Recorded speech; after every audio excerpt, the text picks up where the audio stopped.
سرکار فرماتے ہیں کہ یہ جو حق ہے، کئی لا یکون دولتم بین اغنیاء منکم، ایسا نہ ہو کہ تمہارے امیروں کے ہاتھوں میں دولت کٹھی ہو کے رہ جائے، ان کے امیروں سے لو، ان کے غریبوں میں بانٹ دو، جو کچھ اللہ نے دیا ہے اس میں سے حق ہے محرومین کا، اس میں حق ہے فلاں فلاں کا، اس حق کو ادا کرو،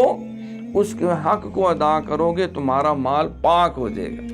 باقی ماندہ بات، ورنہ سارا پلید ہو جائے گا، پلید رہے گا۔ پھر جب انسان اپنے ہاتھ سے اللہ کے حکم پہ مال دیتا ہے تو دل کے اندر سے دنیا کی دولت کی ہرس اور ہوس کم ہو جاتی ہے، دل پاک ہو جاتا ہے، طیب و طاہر ہو جاتا ہے، دنیا کی علائشوں سے، گناہوں کی علائشوں سے پاک ہوتا ہے، معاشرہ جرائم سے پاک ہوتا ہے۔ جب ہر ایک کو اس کی ضروریات زندگی باعزت طریقے سے مل رہی ہیں